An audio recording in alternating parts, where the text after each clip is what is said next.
E o São Paulo se reuniu com os representantes de Sabino nesta terça-feira. No vídeo de hoje do canal do Nicola te atualizo sobre essa história e te respondo também o que há de verdade em Coelhar jogando no tricolor.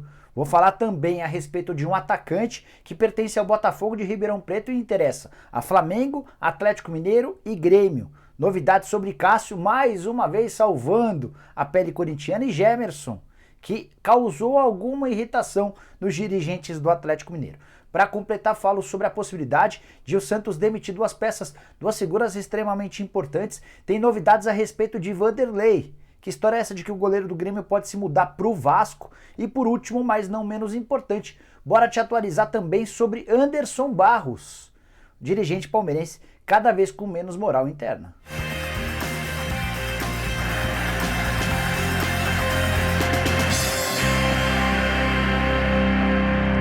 Fala aí pessoal, sou o Jorge Nicola, bem-vindos a mais um vídeo do canal, bem legal ter vocês por aqui. Antes de passar as informações, só pedir para deixarem like no vídeo e ficarem atentos de segunda a sexta-feira, sempre às 8 da noite. Programa do Nicola com várias entrevistas, muita interatividade, você pergunta, eu respondo, aquilo que eu não souber, repasso para as minhas fontes. Combinado? Bora começar o vídeo, antes só dando uma dica super importante para você. Quero começar o vídeo com uma pergunta. Você já ouviu falar sobre apostas esportivas, né?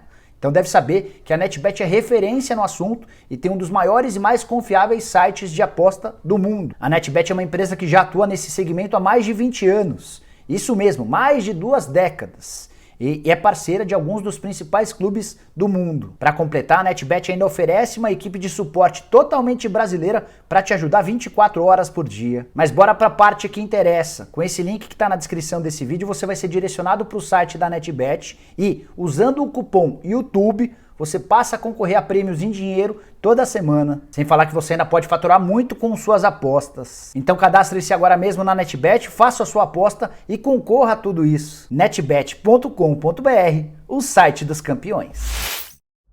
Bora começar o vídeo falando sobre o Vasco, que já anunciou o zagueiro Hernando, o meio atacante Marquinhos Gabriel e o lateral direito e esquerdo Zeca. Morato está muito perto de virar jogador do Vasco. O mesmo vale para o Léo Jabá, e o atacante Everaldo, que pertence ao Corinthians, é outro nome monitorado. Mas o assunto do dia é a possibilidade de o goleiro Vanderlei, ex-Santos e atualmente encostado no Grêmio, virar reforço do Vasco. Nome que agrada aos dirigentes e também aos torcedores cruzmaltinos. O grande problema é quem vai pagar o salário do goleiro tricolor. No Grêmio, o Vanderlei ganha, entre salários, direitos de imagem e luvas, algo na casa de R$500 mil por mês. Sim, R$500 mil para o goleiro que virou reserva hoje de um garoto que veio das categorias de base. A ideia do Grêmio é se livrar do Vanderlei o mais rápido possível. O grande ponto é, o Vasco não tem a menor capacidade de pagar esses R$500 mil por mês, nem pagar metade dos vencimentos seria algo viável. Foi por causa da grana que recentemente o Vasco abriu mão do Fernando Miguel, emprestado ao Atlético Goianiense. E a única chance de o Vanderlei virar o goleiro do Vasco na temporada de 2021 é se o Grêmio arcasse, por exemplo, com R$400 mil por mês ou algo nessa casa, o que torna o negócio bastante complicado. Bora falar agora sobre o Santos, com o risco de duas figuras importantes na história do Peixe serem demitidas. Me refiro a Edinho, filho do Rei Pelé, e Serginho Chulapa, um dos maiores ídolos da história do clube. O Serginho é auxiliar da comissão técnica fixa do Santos, do time profissional, e o Edinho é técnico do Sub-23. Recentemente o Jorge Andrade já mandou embora o Marcelo Passos, que era o supervisor do Sub-23, e há quem garanta que a ideia do Andrade é demitir tanto o Serginho quanto o Edinho. O grande ponto é que essas mexidas acabariam causando repercussão. Por exemplo, envolvendo o Pelé, afinal de contas o filho dele estaria sendo demitido.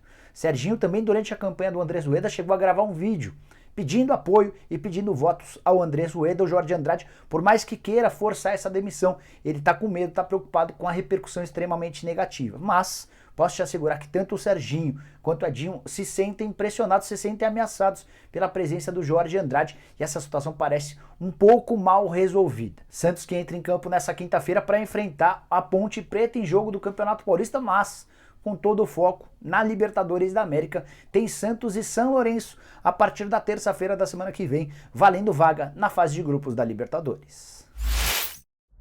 Bora falar agora a respeito de Gemerson, zagueiro que parece estar vivendo suas últimas semanas no Corinthians. O contrato termina na metade do ano e a renovação está extremamente complicada. Por mais que exista a vontade dos dirigentes corintianos, há um descompasso financeiro em relação ao que o Corinthians topa pagar e aquilo que o Gemerson espera receber. Gemerson, que veio do futebol francês, jogava no Mônaco, abriu mão de um caminhão de dinheiro para jogar no Corinthians com uma promessa de que na renovação do contrato teria direito, por exemplo, a luvas, aquele prêmio pela assinatura do contrato. Corinthians alega que não tem condição financeira para fazer grandes investimentos e oferece bem menos do que o Gemerson gostaria de ganhar. Foi nesse contexto que apareceu o Atlético Mineiro, clube com enorme identificação com o Gemerson. Gemerson já se declarou torcedor do Galo, especialmente depois da passagem pelo clube mineiro. O grande problema é que nos últimos dias o Gemerson esteve em campo na vitória do Corinthians contra o Salgueiro, na estreia da Copa do Brasil. Inclusive foi do Gemerson um dos gols da classificação do Timão para a segunda fase da Copa do Brasil. E isso acabou causando alguma frustração nos dirigentes atleticanos. Isso porque se o Gemerson de fato for jogar no Galo a partir da metade do ano, estará impedido de jogar a Copa do Brasil pelo Atlético Mineiro. A pergunta que eu deixo no ar é, tá bom, e o Gemerson faria o quê? Pediria para não jogar pelo Corinthians na Copa do Brasil, tendo seus salários pagos pelo Corinthians até metade do ano? Além da partida contra o Salgueiro, ele se meteria em outro problema, afinal de contas, já na sexta-feira, em Saquarema, também no Rio de Janeiro, o Corinthians volta a jogar pela Copa do Brasil na segunda fase contra o Retrô, outro time pernambucano. Então, nesse sentido, acho que o Gemerson está coberto de razão, tinha que estar em campo sim, afinal de contas está sendo pago pelo Corinthians. Foi o Timão quem abriu as portas para o Gemerson no fim do ano passado, quando ele decidiu deixar o futebol francês, e o Atlético Mineiro, se quiser de fato contratar o Gemerson, vai ter de lidar com essa situação de não ter o zagueiro em jogos da Copa do Brasil. Já que falei sobre Gemerson e Corinthians, quero destacar mais uma grande atuação do Cássio na vitória do Timão por 1-0 contra o Mirassol, em jogo disputado nessa terça-feira em Volta Redonda, no Rio de Janeiro. Sim, Campeonato Paulista com jogos no Rio de Janeiro é um dos poucos palcos que ainda permitem a realização de partidas. O gol da vitória corintiana foi marcado pelo Gustavo Mosquito aos 21 minutos do primeiro tempo, mas o grande nome do jogo foi o Cássio, que defendeu nos acréscimos um pênalti e já havia feito duas grandes defesas, uma no primeiro tempo e outra no segundo tempo, pouco depois da cobrança do pênalti. O Cássio, que com esse pênalti defendido, chegou a 20 cobranças defendidas desde que se tornou goleiro do Timão em 2012. Passou a ser o segundo goleiro com mais defesas de pênaltis na história do clube, só atrás do Ronaldo Giovanelli, que tem 24 cobranças. E o mais curioso dessa história é lembrar que algumas semanas atrás tinha torcedor corintiano pedindo que o Cássio deixasse de ser titular, por entenderem que a fase do Cássio já não era tão boa. Só para completar, vale a lembrança de que essa vitória permitiu ao Corinthians se isolar ainda mais na liderança do Grupo A do Campeonato Paulista. São 11 pontos conquistados contra 5 de Santo André, Inter de Limeira e Botafogo de Ribeirão Preto. São os outros participantes do grupo. É bem verdade que esses times têm uma rodada a menos do que o Corinthians, mas o Timão já abre 6 pontos de vantagem, praticamente assegurando sua passagem para a próxima fase.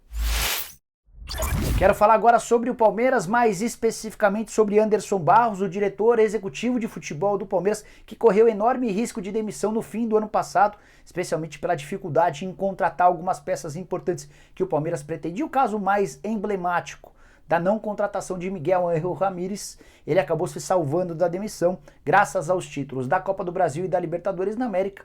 Isso acabou aliviando a barra para o diretor executivo de futebol. De qualquer maneira, ele segue bem pouco prestigiado pelos lados do Allianz Parque. Duvida? Então eu vou trazer duas informações que vão corroborar com essa notícia que eu estou te trazendo.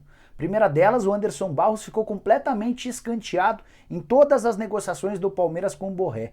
O Palmeiras preferiu colocar um intermediário, o André Cury, para negociar diretamente com o Borré do que enviar o diretor executivo de futebol, que é pago também para isso, para tentar convencer o jogador do River Plate a assinar com o Palmeiras. O Borré até acabou aceitando a oferta alviverde, trazida ou levada pelo André Cury, mas na última hora foi o Palmeiras quem desistiu da negociação, uma clara desmoralização para o Anderson Barros. Se fosse outro dirigente, provavelmente teria pedido o boné ao não ser autorizado para viajar para a Argentina e um outro intermediário que nada tem a ver com o Palmeiras sendo colocado para tratar desse assunto. Mas não para por aí, o Palmeiras vive nesse momento uma série de negociações para reforçar seu elenco.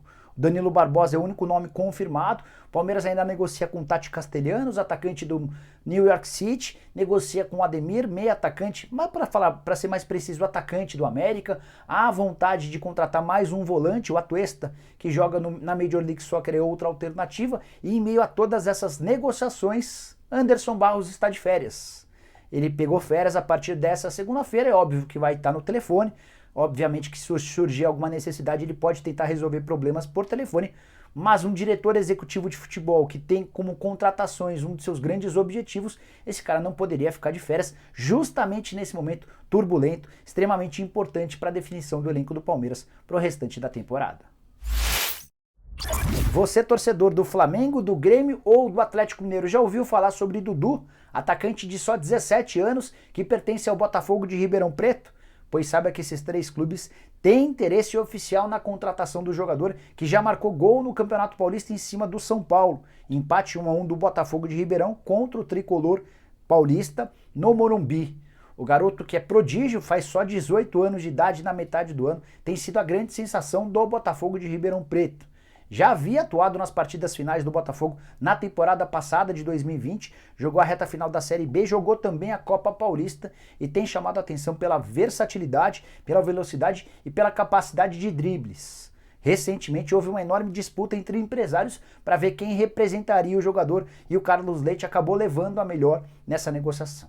A boa notícia para o torcedor do Botafogo de Ribeirão Preto é que 100% dos direitos econômicos do Dudu pertencem ao próprio Botafogo, ou seja, se houver de fato uma negociação, uma saída em definitivo do atleta, o Botafogo vai ter direito a todo o valor negociado. Não está descartada inclusive a possibilidade de uma parceria de algum desses três clubes comprar um percentual e deixar o restante com o próprio Botafogo. O Flamengo é hoje apontado como o favorito para ficar com o jogador. A presença do Paulo Pelaipe como diretor executivo de futebol do Botafogo, ele tem excelente relação com o Marcos Braz, pode ser decisiva pro rubro-negro nessa disputa. Jogador muito inteligente, que tem 4 jogos e 1 gol na atual temporada. Na temporada passada havia disputado 11 partidas pelo time principal, com mais 3 gols marcados. Fique de olho nesse garoto, Dudu, 17 anos de idade, do Botafogo de Ribeirão Preto. Bora fechar o vídeo com novidades sobre o São Paulo. Os zagueiros sabiam que você soube primeiro aqui no canal do Nicola, que interessa ao tricolor, foi alvo de uma reunião nessa terça-feira. Os representantes do Sabino estiveram reunidos com Carlos Belmonte, que é o diretor de futebol do São Paulo, para tentar apresentar as condições de um eventual negócio. E o São Paulo ouviu que a ideia é tirar o Sabino do Santos sem qualquer custo. O tricolor só teria a responsabilidade de assumir 100% dos vencimentos do atleta, R$200 mil por mês nesse primeiro ano de contrato, 220 mil no segundo, 240 no terceiro, 260 no quarto, 280 mil por mês no último ano de contrato. São Paulo também ficaria responsável pelo pagamento de R$1 milhão de luva, mais R$1 milhão de comissão. Tudo isso havia sido combinado com o presidente do Santos, o Orlando Rolo. O problema é que o Rolo já deixou a presidência do Peixe e o novo presidente do Santos, o Andrés Rueda, se assustou com as cifras, entendendo que o Sabino não vale tanto. Os empresários do Sabino procuraram o Rueda e perguntaram se eles encontrassem um clube, se o Santos toparia liberar de graça. E a resposta do Andrés Rueda teria sido positiva. O grande ponto é que agora, com o interesse do São Paulo, o nome do Sabino inclusive já foi aprovado pelo Muricy Ramalho, é provável que o Peixe mude seu discurso e queira alguma compensação financeira. É importante contar que além do Sabino, o tricolor também negocia com um outro zagueiro, um zagueiro gringo, provavelmente argentino, indicado pelo Hernan Crespo, e dá até para dizer que esse zagueiro está à frente nas tratativas em relação ao Sabino, embora numa negociação bem mais cara. Vou te atualizando conforme forem surgindo novidades. Outra informação sobre o tricolor, nessa quarta-feira, ou melhor, nessa terça-feira, durante o programa do Nicola, alguém me perguntou sobre Cuéllar. Será que o volante do Flamengo, ex-Flamengo, que atualmente pertence ao Al Hilal, poderia estar envolvido numa vinda, numa contratação do São Paulo? Repassei essa pergunta para o Carlos Belmonte e ele garantiu que não há qualquer conversa entre o São Paulo e o Cuéllar. Volante que ganha muito dinheiro na Arábia Saudita está fora de cogitação pelos lados do Morumbi. Bom, pessoal, eram todas essas as várias informações que eu queria dividir com vocês no vídeo de hoje do canal do Nicola. Espero que vocês tenham curtido o vídeo e deixem like por aqui. Quem ainda não se inscreveu no canal do Nicola, aperta esse botãozinho vermelho de inscreva-se. Já passamos de 1 milhão de inscritos e continuo contando com a ajuda de vocês para continuar fazendo o canal do Nicola cada vez mais popular. A gente se vê de tarde com vídeo e a partir das 8 da noite com o programa do Nicola. Até lá, tchau, tchau!